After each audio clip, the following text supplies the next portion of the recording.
dado um tema e temos que ser fiel ao tema. O tema você já sabe que é Amós 4:12.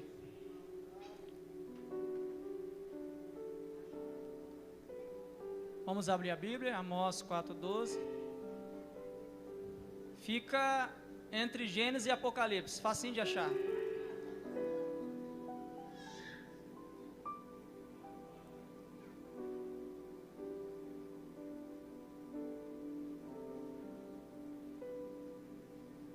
Amém?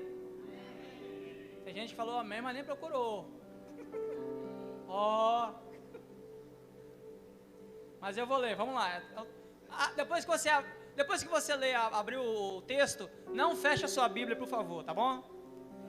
Diz assim: portanto, assim te farei, ó Israel, e porque isso te farei, prepara-te, Israel, para encontrares com o Senhor teu Deus. Está tendo microfonia de agudo aqui. Vamos ler essa parte B aqui, todo mundo junto? Prepara-te, Israel, para encontrar com o Senhor. Mais uma vez, vamos lá? Prepara-te, Israel, para encontrares com o Senhor teu Deus. Amados, esse tema não é um tema escatológico. Primeiro nós temos que pensar nisso. Por muito tempo, às vezes, nós pensamos assim: prepara-te, Israel, para encontrares com o Senhor teu Deus. Não é um tema escatológico. Esse tema fala de juízo de Deus, de disciplina, de vara, de correção. E o texto começa falando de um encontro que Deus está tratando com a nação de Israel, profeticamente traçando com a nossa realidade, ou a nossa vivacidade cristã. Esse texto ele é como um espelho para nós. Trata-se de um encontro entre os céus e nós, Israel de Deus. Deus então levanta um homem chamado Amós, um profeta humilde, que não vem da linhagem dos profetas. Morava em Tecoa, no reino do sul, mas foi profetizar para o reino do norte. Um homem simples, colhedor de sicômoros, um tipo de figo, igual aquele pé que Zaqueu subiu para ver Jesus. Entendemos que Deus chama grandes e pequenos, gente simples e gente influente. E eu quero aqui abrir um parênteses aqui. A gente está acostumado a ouvir assim: Deus não escolhe o capacitado, Deus capacita o escolhido. Só que o mesmo Deus que capacita o escolhido é também o Deus que escolhe o capacitado. Em Atos capítulo 6, verso 3, olha o que foi dito. Irmãos, Atos 6, 3, diz assim: irmãos, escolhei dentre vós homens, primeiro, boa reputação; segundo, cheios do Espírito Santo; terceiro, cheios de sabedoria para serem constituídos. Ou seja, busque gente com boa reputação, caráter; cheios do Espírito Santo, poder espiritual; cheios de sabedoria, poder intelectual, capacidade. Eu não sei o que você faz, qual é a sua profissão, ou o que você gosta de fazer, mas talvez é nessa área que Deus quer te usar. Já parou para passar nisso? E o significado do nome de Amós significa aquele que carrega os fardos de Deus. Deus estava cansado de carregar os fardos das nações. Só que antes do juízo há o aviso. Antes do juízo há o aviso. E se você vai ver o profeta fazendo menção de terremoto, lá no início de Amós. Quem estudou o livro de Amós, quem leu o livro de Amós vai ver isso. Em Mateus 24 diz que terremotos seria um dos sinais da vinda de Jesus. Sempre teve terremotos, mas numa escala muito menor. Mas depois dessa revelação de Jesus, os terremotos começaram a vir numa escala muito maior. Terremotos são tipos de juízos de Deus Não estou falando só de terremotos naturais. Eu falo de tragédias também manipuladas pelo homem. Chuva, montanhas descendo, acidentes. Sempre onde há tragédias, haverão pessoas sensibilizadas a ouvir a voz de Deus. Pessoas sensibilizadas sobre a vinda de Cristo. Mas Amós era gente da gente. Estava entre pastores. Amós era um pastor também. Ele não é um profeta que se estabelece por estar acima de alguém. Ele é alguém chamado no anonimato, no escondido. Amós é um tipo de profeta semente. Você conhece gente assim? Ele é uma semente enterrada, mas está sendo regada.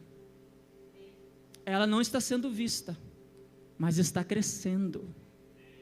Ela não está na mídia, mas está crescendo. E de repente aparece um broto, que é pequeno, mas está vivo. É minúsculo, mas tem vida. Porque é melhor ser pequeno e ter vida do que ser um grande morto. É melhor ser um anônimo salvo do que ser um conhecido, renomado, perdido. E Deus está dizendo hoje que não importa o seu tamanho, o que importa é quem te levantou. Você está vivendo um processo. Você não pode pular etapas, porque você vai precisar falar daquilo que você vivenciou. Então o crente semente, ele cresce, se torna uma árvore. Só que na árvore, escute irmão, presta atenção aqui. Na árvore, o mais importante não é o fruto. O mais importante na árvore, mãe Telvina, não são as folhas, não são os troncos, Ritas. O mais importante da árvore é a raiz. Tem gente que já está entendendo. Jesus é chamado de raiz de Davi, porque ele tem toda a autoridade. Isso é muito interessante. Percebe que se você tirar um fruto de uma árvore, nasce outro. Se você arrancar uma folha de uma árvore, nasce outra. Se você quebrar o galho de uma árvore, nasce outra. Até se você cortar a árvore no meio, nasce outra. Mas se você matar a raiz, a árvore morre. É? Você sabe por que essa igreja ainda está de pé? Você sabe por que ainda existe tardes de vitória e semente do amor? Porque a raiz dessa igreja é Cristo. Aleluia. E eu tenho que falar isso. Toda raiz ela é para baixo, Gideon. Só que no reino de Deus é o contrário. A raiz é para cima. A única parte da árvore que ninguém vê, a única parte da árvore que ninguém está enxergando, é exatamente a parte da árvore que a sustenta. Igreja de morada, você não é o que você mostra, você é o que ninguém vê, porque aquilo que ninguém vê revela o seu caráter. A raiz da igreja, ela cresce para cima. Por isso que ninguém toca na igreja, porque para tocar nela, primeiro tem que passar por ele. E Amós era pastor. E Deus tem uma coisa com pastores, né? Deus gosta de chamar pastores, porque pastores têm responsabilidades. Pastores dão as suas vidas pelas suas ovelhas. Deus gosta de chamar pastores. Deus chamou Davi, chamou José, chamou Amós, chamou Moisés. Espera aí, Moisés era príncipe, mas Moisés, depois que ele dá aquela coça no judeu, lá no egípcio, Deus manda ele lá para o deserto, para aprender a cuidar de ovelhas. Porque pastor é aquele que tem cheiro de ovelhas. Pastor não está acima das ovelhas. Pastor é aquele que está entre as ovelhas. Porque é no meio do rebanho que o rebanho consegue diferenciar, reconhecer quem é o líder. E a expressão pastor aqui no hebraico são homens ricos, homens influentes, que administram um rebanho considerável. Não é qualquer tipo de pastor. DJ, quem pode falar de música? Quem toca algum instrumento, não é? Eu não posso falar de música se eu não toco nenhum instrumento. Quem pode falar de ovelha? Pastor, porque ele está no meio das ovelhas, conhece a ovelha, sente o cheiro da ovelha, cuida das ovelhas, sara a ovelha, pega a ovelha no colo. Então preste atenção. Quem pode falar de casamento? Quem é? Casado, não é? Você não vai vir para trazer um palestrante para falar de casamento se o cara não é casado. Ou o cara teve 50 casamentos e vai falar aqui sobre palestra de casamento? Não tem como, né? Só pode falar de casamento quem é casado. E eu quero dar um recado para a galera que está casada. Vamos parar de falar que esse negócio de casamento é prisão, tá? Casamento não é prisão. Casamento é bênção. Esses dias eu abri o YouTube e eu vi um hino maravilhoso. Uma irmã cantando um hino maravilhoso. Irmã, está ouvindo? A irmã estava cantando esse hino assim, ó. Ser valente. Não, mas não era esse, era o contrário. Se o marido te enfrentar, ser valente, mete o pau sem recuar, ser valente, chama os filhos em redor, cada um com o cipó, mete a taca sem ter dó, ser valente. Eu falei, meu Deus do céu, casamento é bênção. Casamento é bênção, irmão. Casamento é bênção, não é? E Amós falou uma linguagem que as pessoas conheciam, mas era boiadeira, ele falou a linguagem agrícola dele.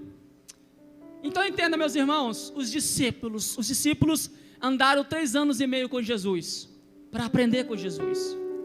Paulo é chamado em Atos 9, mas em Gálatas 1, ele passa 3 anos sendo discipulado no deserto da Arábia.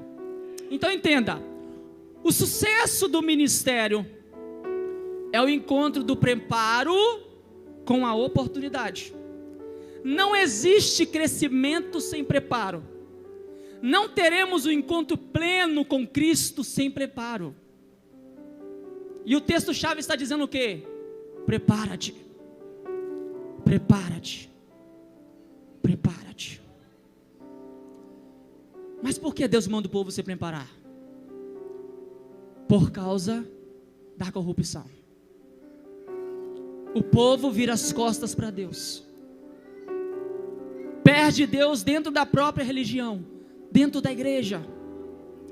Sabemos que Deus escolhe, Deus elege, Deus privilegia Israel, e por essa razão Ele tem total direito de exortar, de corrigir, de disciplinar, porque Israel rejeita Deus. Os ricos viviam em seus palácios, suas grandes casas, suas casas de marfim, casa de inverno, casa de verão, e oprimindo o pobre. Os juízes vendiam sentenças. Engraçado, tem uma coisa, há mais de 2000 anos atrás, e hoje ainda essas coisas continuam acontecendo ainda no Brasil. E isso é um fato curioso. Quando o servo de Deus peca e cai, perde o temor de Deus, ele pode cair em níveis mais baixos, porque quando ele cai, ele desce aos abismos mais profundos de degradação. E nós, escute, igreja, nós estamos acostumados a escutar que Satanás é o nosso inimigo, e é verdade, Satanás é o nosso inimigo, mas poucas vezes nós ouvimos falar que Deus pode ser o nosso inimigo. E não existe inimigo mais terrível, não tem situação mais desesperadora do que quando Deus se levanta contra o seu inimigo, contra nós. Quem pode nos livrar das mãos de Deus? Hebreus 10:31 diz que horrenda coisa é cair nas mãos do Deus vivo.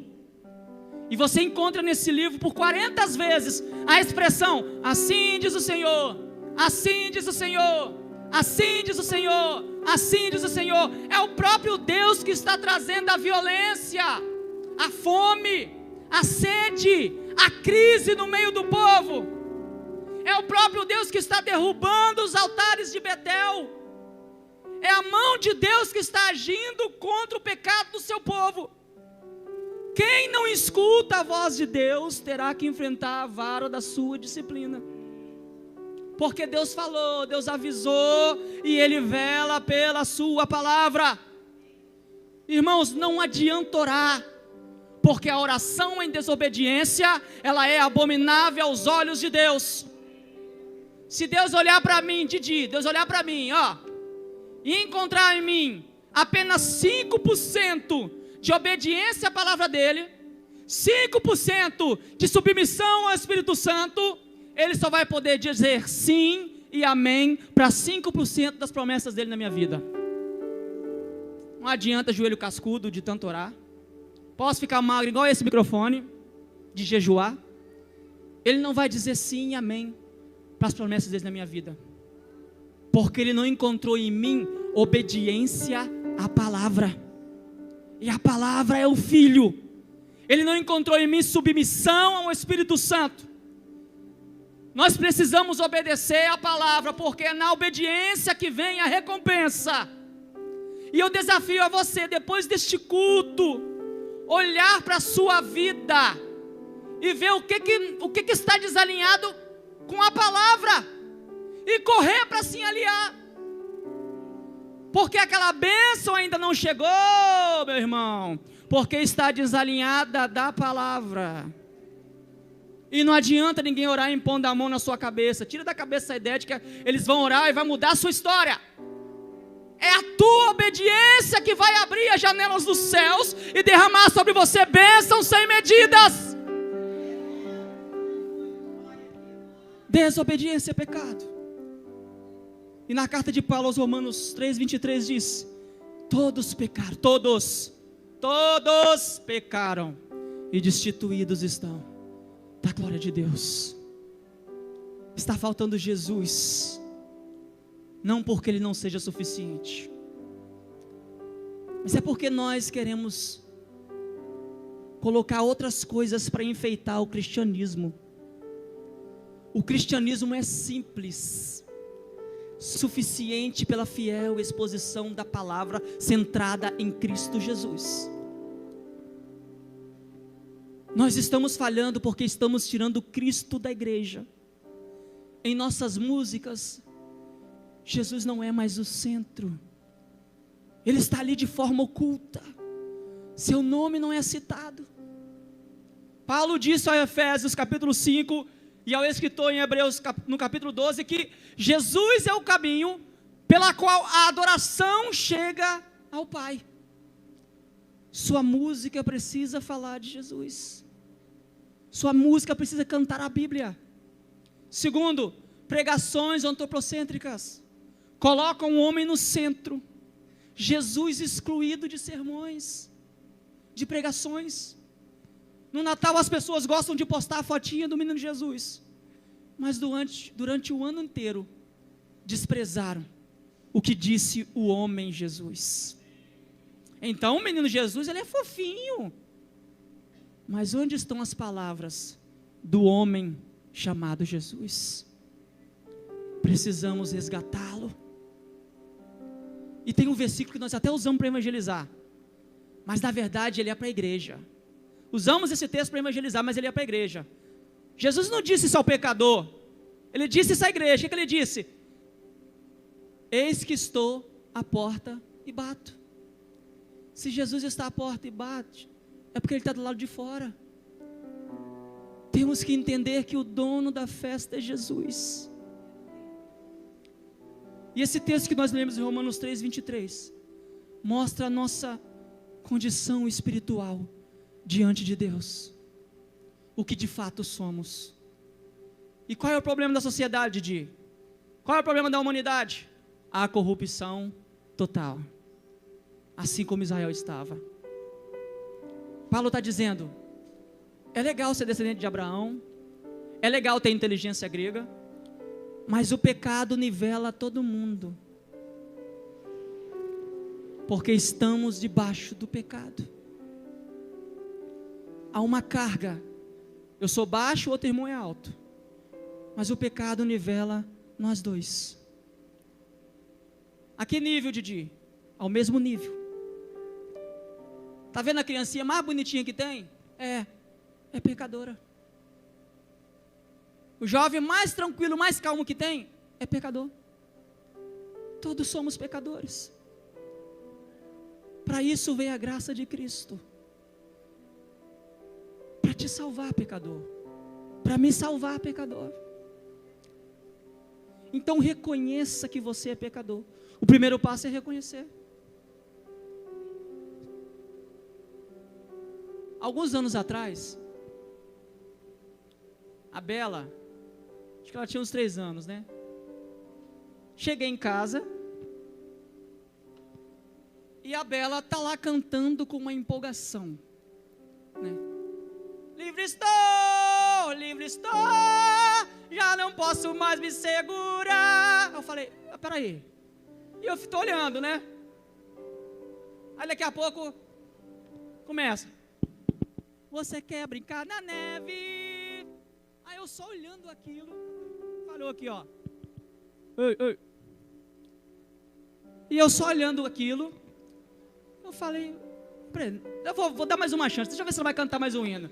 Ela começa. De ver tão longe, será que eu vou? Aí eu só olhando, meu Deus do céu, nenhuma música falando de Jesus. E eu já tinha baixado para ela 3 palavrinhas para ela ouvir. Ela já tinha ouvido 3 palavrinhas. Gabriela olhava para mim e falei, ela vai aprender a cantar as músicas, O que eu fazia? Eu falava, deixa eu converter essa menina de novo. Deixa eu tentar converter essa menina. Aí eu, vamos ouvir 3 palavrinhas, minha filha? 3 palavrinhas não, papai. Quero não. 3 palavrinhas não. Minhas filhas, vamos ouvir. Não quero. Eu não lembro nem como ela falava Moana ou Moama, não sei, Moama, né? E ela queria ver isso. Dormiu com raiva de mim, porque eu fosse ela assistir 3 palavrinhas. Aí o que eu fiz? Baixava os desenhos, tirava os fundos do desenho e colocava um hino no fundo. E ela ia assistindo os desenhos, mas ouvindo o hino no fundo do desenho. Ela estava escutando os hinos no fundo do desenho. Daí um tempo, quando eu cheguei em casa, encontro Isabela cantando, é muito louvor, é muito louvor, é muito... Aí eu falei, opa, converti a menina de novo.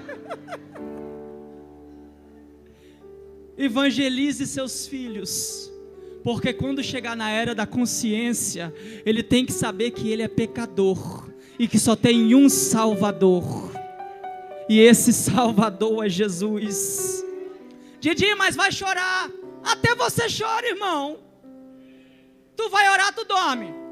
É para jejuar 12 horas, você jejua só 2, e as 2 saem dormindo, quando acorda vai tomar café. Imagina a criança. Deuteronômio 6 manda encucar a palavra. Encucar não é dar docinho, é dizer, vai ler. Não estou entendendo, papai.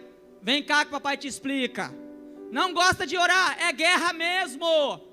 Esses crentes que ficam falando, eu gosto de orar.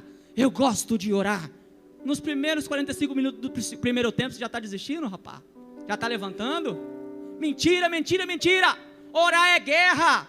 Sua natureza não quer orar. Imagina a criança.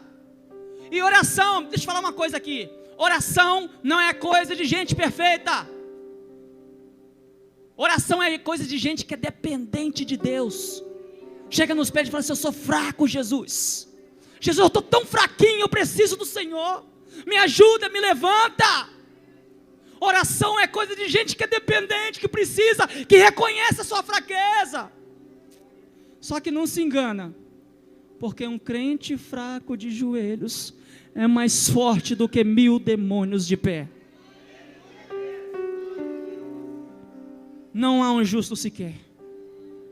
Filho de crente não é neto de Deus. Pregue para o seu filho. a maldade do homem se multiplicava em obras. Gênesis 6 diz isso, que toda a sua imaginação era má. Gênesis 8:21 diz que o homem é mau desde a sua meninice.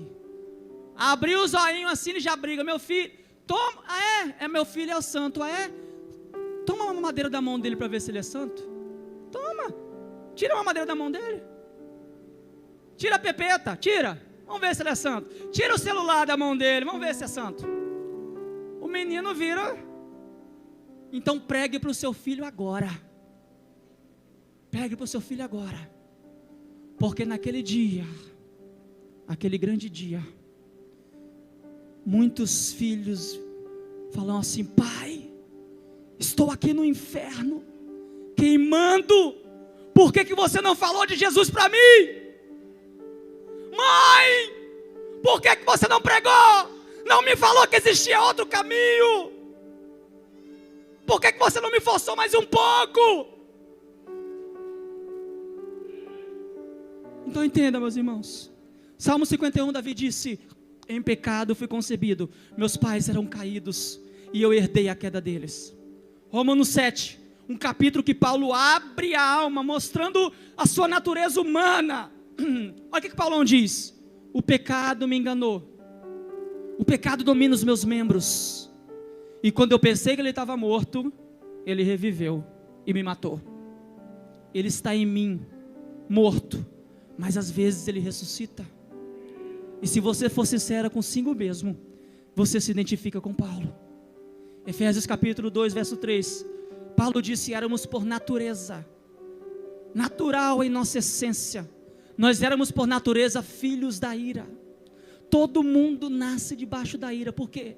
Porque pecamos em Adão, e Deus é santo, santo, santo. O único atributo de Deus, o único atributo de Deus elevado a 3 é santo, santo, santo. A Bíblia diz que Deus tem o poder. A Bíblia diz que Cristo é o poder. A Bíblia diz que Deus tem a sabedoria. A Bíblia diz que Cristo é a sabedoria. Mas quando se trata da santidade de Deus, Isaías capítulo 6 e Apocalipse capítulo 4, santo, santo, santo. Caindo Adão, todos caíram. A corrupção total atingiu todos os seres humanos.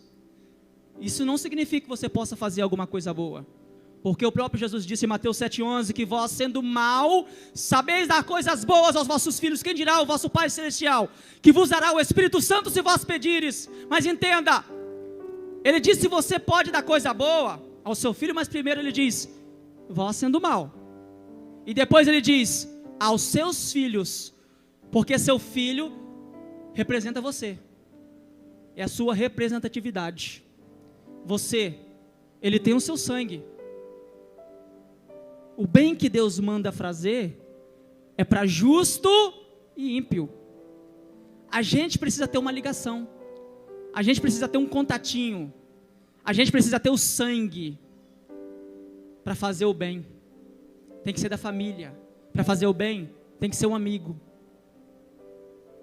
E a gente acha que essa é a máxima de Jesus. Ame o próximo como a ti mesmo. E nós temos que amar o próximo como nós nos amamos. Então eu tenho que amar alguém. Não está totalmente errado, mas não é a máxima. Porque quando ele diz assim, ame o próximo como a ti mesmo, ele está repetindo Levítico. E qual é a máxima de Jesus, Didi? João 13. Ame o próximo como eu vos amei. Então a gente precisa entender alguns pontos. Primeiro, o Deus que nos manda nos preparar, Ele vela pela sua palavra. A Bíblia, ela não é nem nova e nem velha, ela é eterna. Billy Graham disse que a Bíblia, ela é mais atual do que o jornal de amanhã. E teve uma época que estava tendo uma polêmica aí do reverendo negócio alguma coisa, que eu não lembro o nome dele, e nem vou falar também, que ele falou que a Bíblia precisava ser atualizada. Eu acredito que se houve um momento em que a Bíblia foi atualizada, sabe quando? Foi quando o Verbo se fez carne e habitou entre nós. Porque antes era Deus no céu, depois foi Deus entre os homens, habitando entre nós. Todas as nações que foram formadas debaixo da orientação da palavra de Deus foram nações prósperas. A Bíblia, ela é o único livro que não tem contradição. Se você pegar um livro de qualquer área, religioso, filosófico, científico, sempre um vai combater o outro, contradizer o outro. Com a Bíblia é diferente. Isso prova que a Bíblia tem uma mente divina. Agora tem um porém. Mais do que você ter a Bíblia aberta para você, é você estar aberto para ela. Porque se você entender que o segredo está na palavra, você nunca vai procurar na mão dos homens aquilo que você sabe que já está nas mãos de Deus. Um dia Jesus estava pregando, e naquele dia não teve milagre. Não teve milagre. A multidão levantou e foi embora. Porque culto que não tem milagre para muita gente não presta. O que é aquela multidão? Não sabia, é que naquele dia o milagre era a palavra, Rita. Porque se você recebeu um milagre hoje, amanhã você pode receber outra doença e morrer dela. O lugar mais longe que o milagre pode te levar é até a cova. Mas o lugar mais perto que a palavra de Deus pode te levar é até os céus. Jesus naquele dia não fez milagres. A multidão levantou e foi embora. Porque nem todo culto tem milagre, mas todo culto tem a palavra de Deus. Porque não é o milagre que gera a palavra, é a palavra que gera o milagre. Aí um dia Paulo escrevendo a Timóteo, ele disse assim: meu filho, essa palavra é fiel e verdadeira, ela é digna de toda aceitação. Jesus disse: se vós estiverdes em mim e as minhas palavras estiverem em vós, pedirei o que quiseres e vos será feito.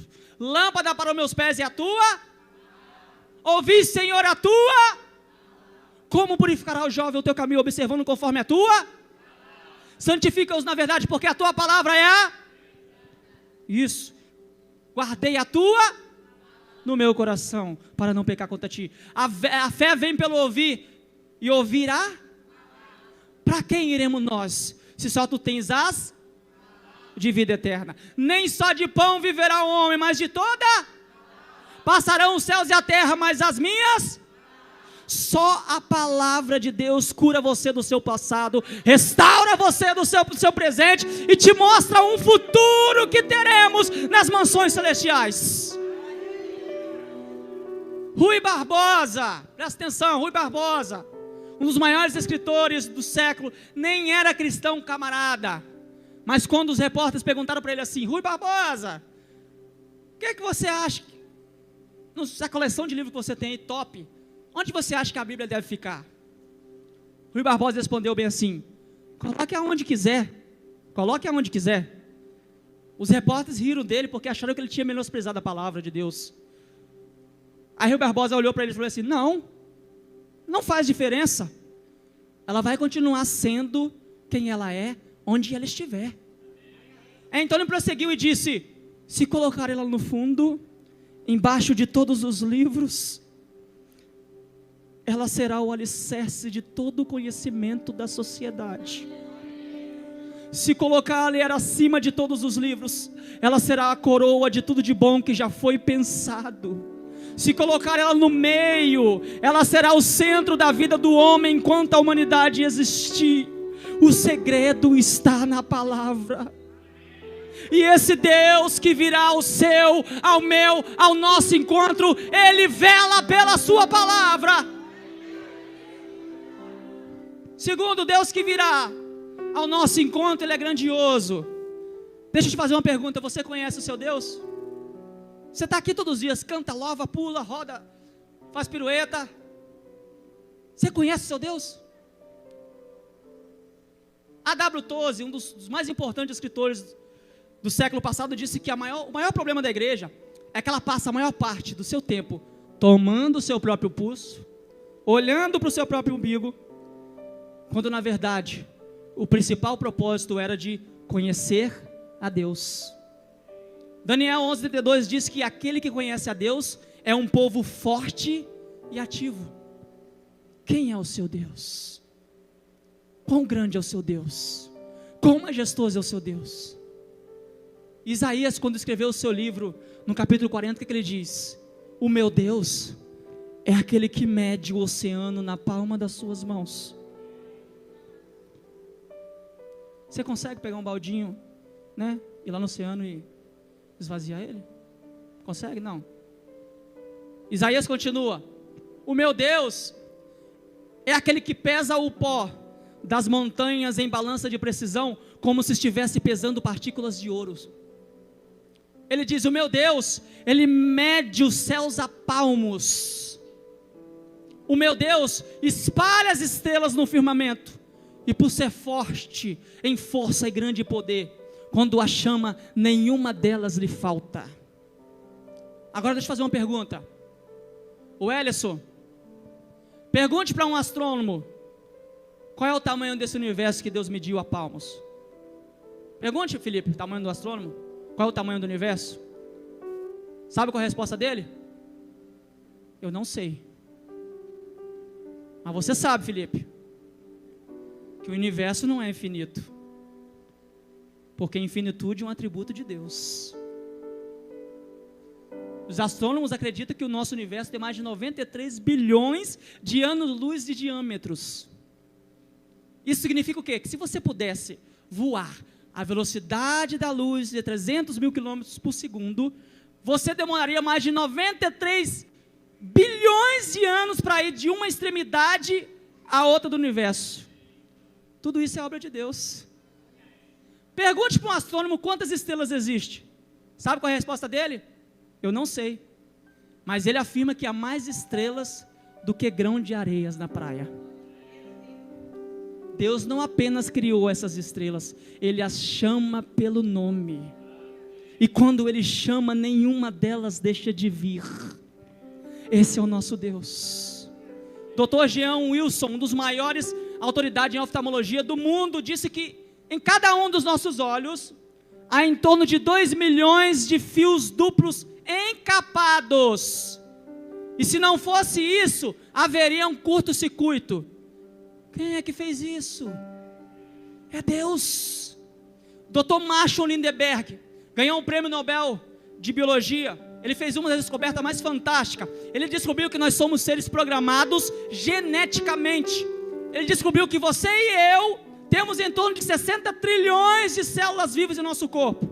Que em cada uma dessas células nós temos 1,70 m de fita DNA, onde estão gravados todos os nossos dados genéticos, a cor dos nossos olhos, a cor da nossa pele, o nosso temperamento. Se você espichar essa fita DNA, daria para dar diversas voltas do globo terrestre. Esses códigos de vida não se originam de uma explosão cósmica. Códigos de vidas não se originam de uma explosão de milhões de anos. Códigos de vidas foram plantados em você pelo Deus Todo-Poderoso, Criador do céu e da terra. Mas Didi, qual é o tamanho do Deus? Quão grande é esse Deus? Deixa eu ilustrar para você. Um pai, um dia passeava com o filho. E vocês sabem muito bem que as crianças, parece que fizeram doutorado em fazer perguntas difíceis. Elas são muito inteligentes, né? E ele disse assim: papai, qual é o tamanho de Deus? Papai, qual é o tamanho de Deus? Aí o pai olhou para si: ixi, agora esse camarada me pegou. Não sei responder. Então o pai pegou o seu filho e foi passear com ele na rua. Quando o pai passeou, passou um avião lá, bem alto, lá longe. Aí o pai perguntou assim: meu filho, qual é o tamanho daquele avião? Aí ele disse: ah, papai, é muito pequeno. Esse avião está muito longe, ele é pequeno. Aí o pai pegou o menino pelo braço, levou ele lá no aeroporto E tinha lá um Boeing para mais de 400 passageiros, grande. O pai chegou perto do avião e disse assim: filho, está vendo esse avião? Qual o tamanho dele? Aí ele disse: muito grande, papai, muito grande. Deus é assim, meu filho. Quando você está longe dele, parece que você é pequeno, parece que seus problemas são pequenos perto dele. Mas quando você está perto de Deus, meu filho, Deus, ele é grande. E aí os seus problemas ficam pequenos. Enquanto você estiver perto de Deus, seus problemas não serão nada, porque todo o poder está nas mãos do nosso Criador. Deus nos dá uma chance de nos preparar. Por diversas vezes você ouve o livro de Amós a expressão: contudo não se converteram, contudo não se converteram, contudo não se converteram. Deus retém a chuva, permitindo a peste, contudo não se converteram. Deus envia profetas, contudo não se converteram. Igreja, você acha normal tudo isso que está acontecendo no mundo? Acha normal 322 milhões de pessoas sofrendo de depressão e ansiedade no mundo? Você acha normal 811 milhões de pessoas no mundo passar fome? Acha normal crianças morrerem subitamente? Você acha normal uma explosão de vírus dizimando 5,4 milhões de pessoas no mundo? Chuvas derrubando casas e matando famílias? Alguém acha isso aleatório e normal? Aí o Senhor diz: com tudo isso, não vos convertedes a mim. É por isso que chega no versículo 12, e Deus diz assim: já que eu fiz tudo isso, e vocês não se converteram, prepare-se, porque agora eu virei pessoalmente. Eu tenho um encontro marcado com vocês, e vocês terão que conversar comigo de frente, de olho no olho. E porque isso te farei, prepara-te para encontrares com o Senhor teu Deus.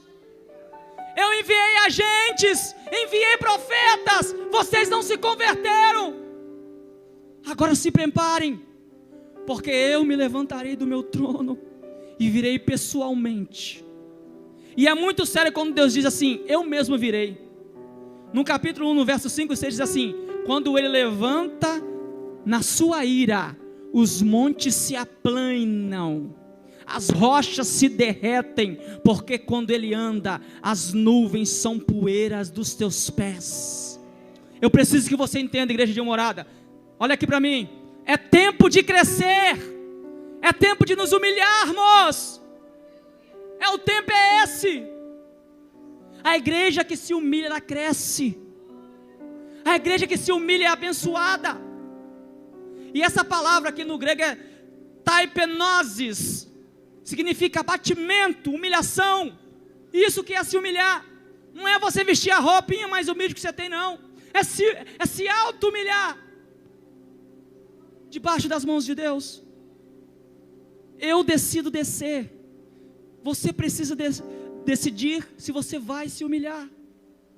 Pedrão olhou para Jesus e disse: Senhor, olha aqui, ó. Eu sou o cara. Todo mundo aqui vai te negar, mas eu não vou não. Eu não vou negar não. Levantou assim, arrumou a calça dele.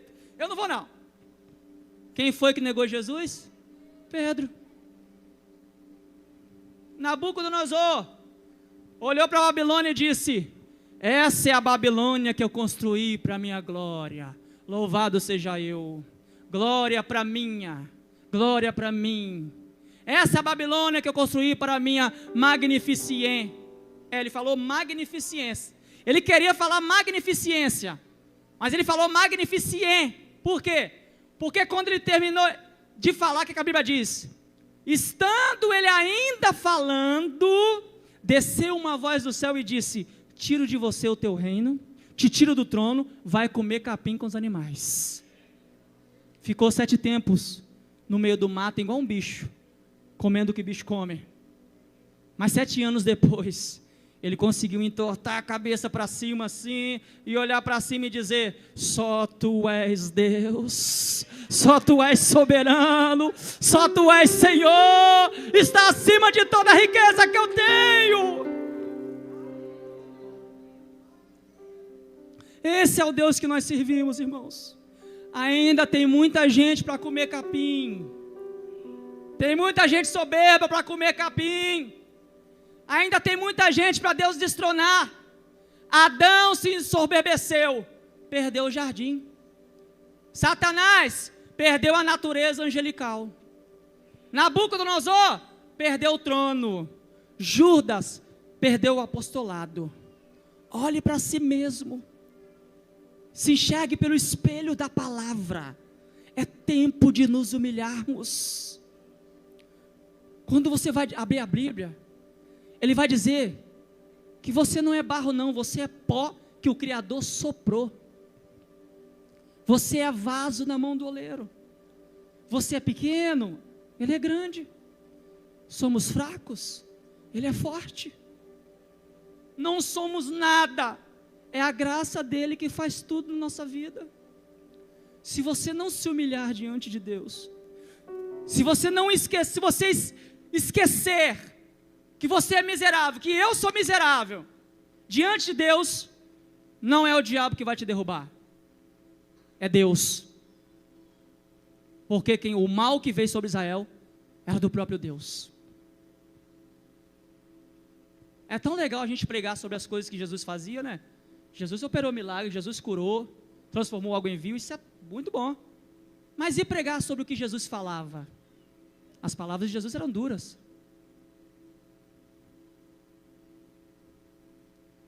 Pare de cantar na frente do espelho. Lindo, lindo, lindo és, glória, glória. Chega na frente do espelho, glória, glória eu te dou. Quão grande és tu, quão grande és tu. Na frente do espelho. Satanás disse, subirei. Jesus disse, descerei. Satanás disse, serei semelhante ao Altíssimo. Jesus disse, serei semelhante aos homens. Satanás subiu e caiu. Jesus desceu. Jesus sofreu. Jesus morreu. Mas no terceiro dia ele ressuscitou. Aleluia! Quando ele vem, ele revela o seu controle. Deus está dizendo o seguinte: quando os homens falham, ele entra no controle, ele entra no... A igreja de Deus está passando por um processo de purificação. É o próprio Deus que está promovendo isso, para que a igreja esteja pronta para o arrebatamento, irmão. Você está sofrendo tanto, está lutando tanto, não é à toa, irmão. A batalha está travada na sua vida, não é à toa. É porque Deus está te forjando para uma eternidade com Ele lá no céu. Seu coração vai começar a rejeitar aquilo que não te edifica. Deus vai começar a tratar contigo, vai limpar, vai purificar, vai fazer faxina nessa sua casa, na sua vida. Todo mundo sabe que faxina se faz o quê? Tirando os móveis de lugar. Cadeira sai debaixo da mesa, vai para cima, sofá vai para a sala, vai para a varanda, colchão é posto em pé, as roupas saem do guarda-roupa, e na faxina você descobre roupas que não servem mais, sapatos que não servem mais, vasilhas que não servem mais. O que Deus está dizendo? É que a casa será arrumada. Deus vai tirar o que não presta e deixar só os vasos de honra. Porque quando Ele vem, já estou terminando, Ele julga as nações. Salmo 7, verso 8, Davi diz: o Senhor julga os povos. Daniel 7,14 ele diz: e foi-lhe dado poder e domínio para julgar as nações. Escute, igreja, planeje a sua vida aqui, mas não foque na terra, foque no céu. Jeremias disse em Lamentações 5,21: converte-nos a ti, Senhor, e seremos convertidos. Quando Ele vem, Ele recompensará uma igreja perseguida. O problema é que hoje muitos privatizaram a sua fé. Para muitos, a fé cristã é limitada apenas a locais de adoração. A fé cristã se tornou um acontecimento restrito apenas aos ambientes de culto. Privatizaram a fé. Quando a gente privatiza a nossa fé, a gente omite o nosso papel influenciador de sal da terra e luz do mundo. Em João 17 diz o quê? Não rogo que os tire do mundo. Como é que é? Que oração estranha, né? A gente está doido para morar no céu. Jesus fala, não rogo que os tire do mundo. Ei, você que está me visitando nesta noite, você, meu irmão, que está vindo aqui hoje, você sabe por que você se converte num dia e no outro dia você não vai para o céu? Você sabe por que nós não convertemos no domingo e na segunda nós já vamos direto para o céu? Você sabe por que Deus nos faz ficar aqui mesmo depois de salvo? É porque a igreja, depois de salva, tem uma missão aqui na terra.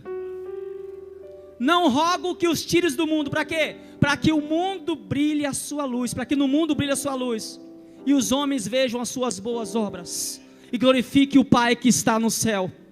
É por isso que nós não nos convertemos e permanecemos aqui. A igreja de Cristo tem uma missão, e essa missão ela é influenciadora. Quando Jesus compara a igreja com sal, é simples. Sal combate podridão, a igreja combate o pecado. Jesus está dizendo o seguinte: vocês não pode ficar só no saleiro. Isso aqui, ó, saleiro.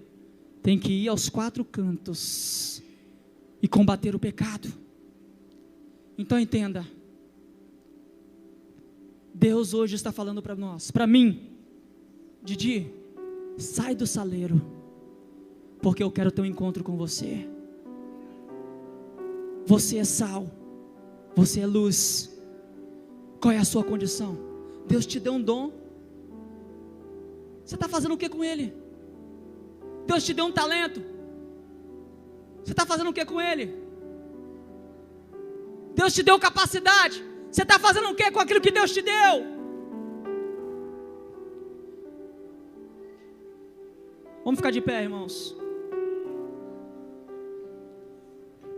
Ficar de pé para fazer de conta que a gente está terminando. Brincadeira, tá, irmão?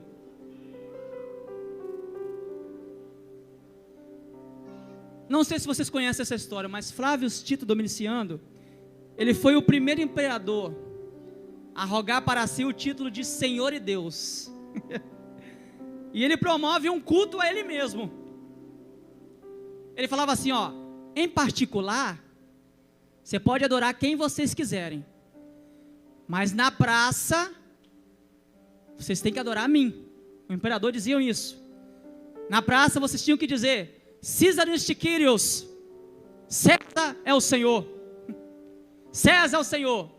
No privado e no quarto, adore o que vocês quiserem, mas no público, Císaris Kyrios, César é o Senhor. Quando eles encontravam os cristãos na rua, eles perguntavam, Císaris Kyrios, César é o Senhor? Os cristãos respondiam, Iesons Kyrios, eles eram mortos. Privatiza a sua fé, você vive. Professa no público, você morre. Então vá lá, adore em público o seu Deus. Císaris Kyrios, César é o Senhor? Aí os cristãos no meio da praça, com a espada apontada para eles, eles respondiam, Iesons Kyrios, Iesons Kyrios, só o Senhor é Deus, só o Senhor é Deus, só o Senhor é Deus. Quando chegar esse momento, irmão, será que a igreja de Cristo terá essa coragem de dizer, só o Senhor é Deus? Uma criança, uma menina de 10 anos, entre os anos 40 e 50, ela escrevia, estava fazendo uma prova na escola, no regime fechado,